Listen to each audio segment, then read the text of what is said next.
दोस्तों नमस्कार। मैं BM मिश्र अपने चैनल अनसुने किस्से में आप सबका हृदय से स्वागत करता हूं। अनसुने किस्से में मैं इस मंगलवार आपके लिए लाया हूं कहानी शॉर्टकट। आज हमारे देश में भ्रष्टाचार ने भयावह रूप ले लिया है।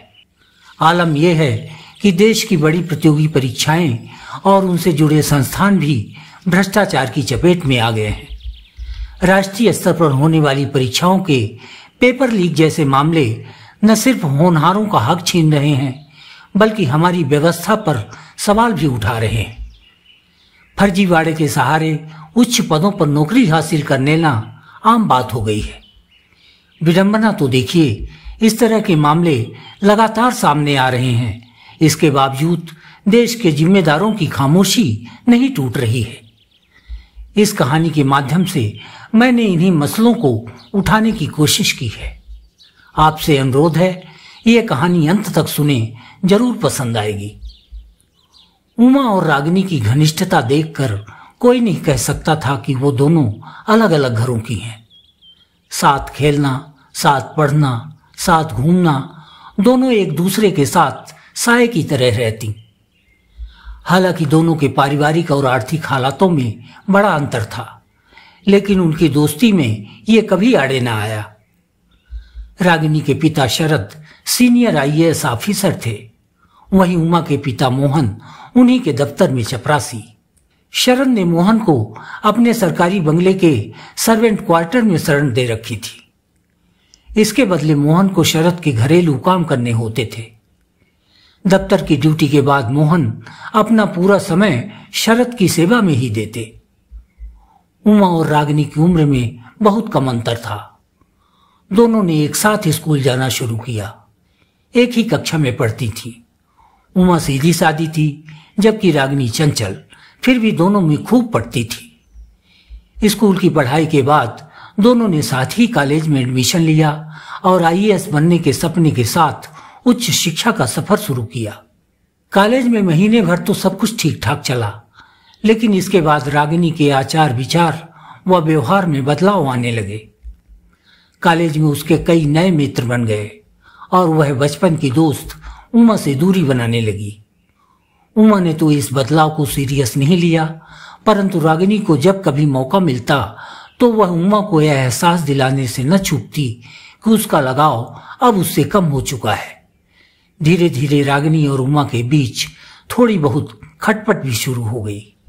हालांकि नोकझोंक की शुरुआत उमा ने ही की थी, लेकिन इसमें उसकी कोई कलुषित मंशा न थी।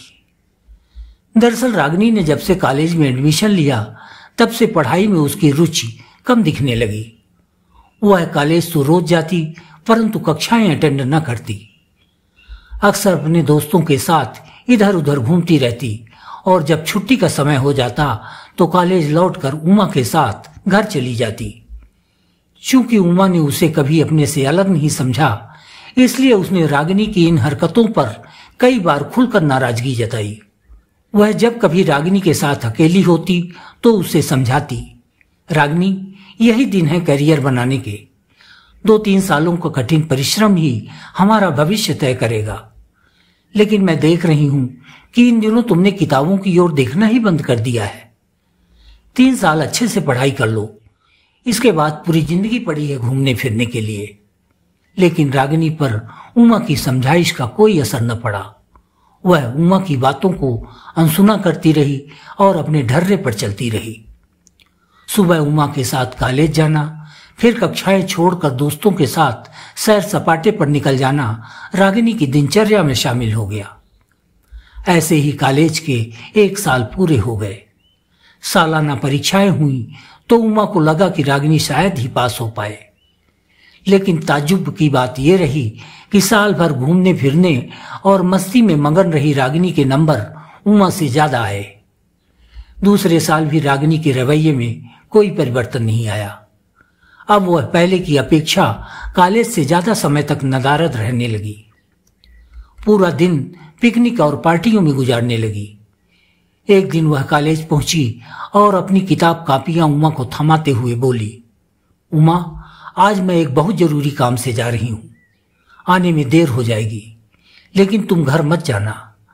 जब मैं आ जाऊंगी तब दोनों साथ चलेंगे।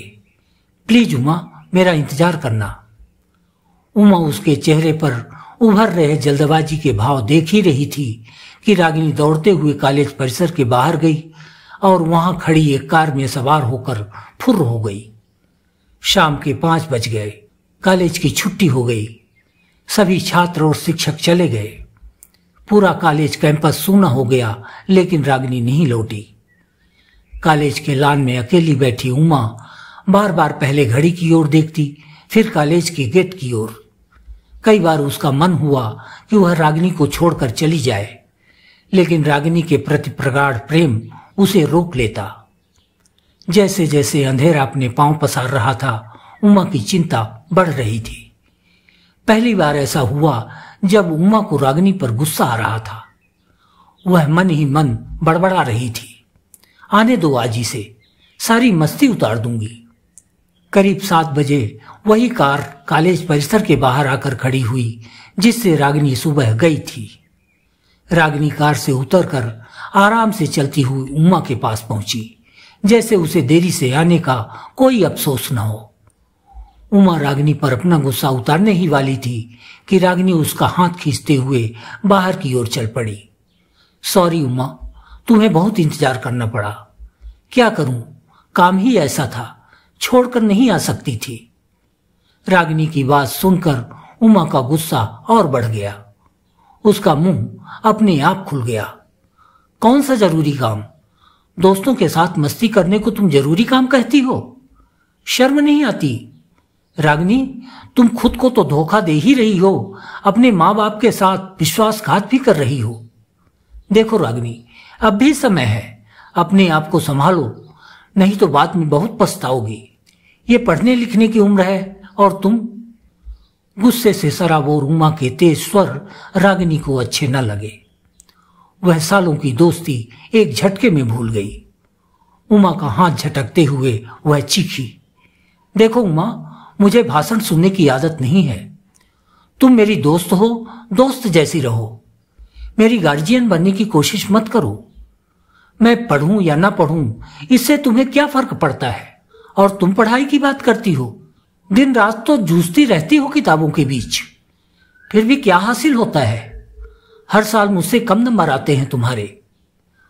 उमा पर बरस रही रागिनी के अंतर्मन में छुपा सारा कचरा बाहर आ गया। उसके अहंकार की ताप उमा को झुलसाने लगी। रागिनी बोलती चली जा रही थी, उमा, मुझसे अब दोबारा पढ़ाई लिखाई की बात न करना। और हाँ, माँ बाप को तो बीच में ना ही घसीटना, अन्यथा ठीक ना होगा। जानती हो, आज पढ़ाई किताबों से नहीं, पैसों से होती है। तुम जैसे लोग किताबें खरीदने में समय बर्बाद करते हैं, हम सीधे डिग्री ही खरीद लेते हैं। एक इशारे पर परीक्षा के पेपर हमारे घर पहुंच जाते हैं। मेरे पिता बहुत बड़े अफसर हैं। बड़े बड़े मंत्री मिनिस्टर उनके आगे पीछे घूमते हैं। कई कारखानों और बड़े ठेकों में उनकी हिस्सेदारी है। पैसे बरसते हैं हमारे घर में। हम चाहे जितनी डिग्रियां खरीद ले। सिर नीचे किए हुए उमा रागिनी के आवेश को बर्दाश्त करती रही और कुछ देर बाद अकेले ही घर की ओर चल पड़ी। रागिनी के अमर्यादित शब्दों के प्रहार ने वर्षों की दोस्ती को पल भर में तोड़कर रख दिया। दूसरे दिन से उमा और रागिनी के रास्ते अलग अलग हो गए। दोनों के बीच बोलचाल भी बंद हो गई। समय बीतता गया और दोनों की कॉलेज की पढ़ाई पूरी हो गई। पढ़ाई पूरी करने के बाद उमा और रागिनी दोनों ने यूपीएससी एग्जाम के लिए फॉर्म भरा। दोनों ने परीक्षा दी, लेकिन किसी का चयन नहीं हुआ। इसके बाद उमा और रागिनी हर साल यूपीएससी एग्जाम में शामिल होती रहीं और दोनों को असफलता मिलती रही। धीरे धीरे दोनों के एग्जाम में शामिल होने की पात्रता खत्म हो गई और उमा ने एक स्कूल में नौकरी कर ली। उमा के पिता मोहन रिटायर हो गए और शरद का बंगला छोड़कर गांव में जा बसे। उमा और रागिनी को अलग हुए 2 साल बीत गए। एक दिन सुबह उमा अखबार पलट रही थी। इसी बीच उसकी नजर एक पन्ने पर जाकर ठहर गई। उस पन्ने की हेडलाइन थी, कड़ी मेहनत और लगन का नतीजा, रागिनी कलेक्टर बनी। सहसा उमा को विश्वास नहीं हुआ। रागिनी के तो पूरे अवसर समाप्त हो चुके थे परीक्षा में शामिल होने के। फिर भला ये कैसे? उसने सोचा शायद कोई दूसरी रागिनी होगी, लेकिन जब उसने गौर से अखबार में फोटो देखी तो ये वही रागिनी थी जिसने कहा था कि हम अपना समय किताब खरीदने में बर्बाद नहीं करते, सीधे डिग्री ही खरीद लेते हैं। उमा को समझ में आ गया कि रागिनी के पिता की दौलत और पहुंच से यह संभव हुआ होगा। इस देश में एक दौलतमंद और पहुंच वाले अफसर की अयोग्य औलाद का आईएएस बनना मुश्किल नहीं है। अखबार के पन्ने को मसल रही उमा के जेहन में एक अनुत्तरित सवाल उमड़ रहा था। न जाने लोग क्यों कहते हैं सक्सेस का कोई शॉर्टकट नहीं होता। यहां तो शॉर्टकट में ही सक्सेस है। मित्रों, आपको ये कहानी कैसी लगी कमेंट बॉक्स में हमें जरूर बताएं और इसे लाइक व शेयर करना न भूलें। और हाँ, यदि आपने अब तक हमारे चैनल को सब्सक्राइब नहीं किया है तो अभी कर लें। अगले मंगलवार हम फिर मिलेंगे एक नई कहानी के साथ। धन्यवाद।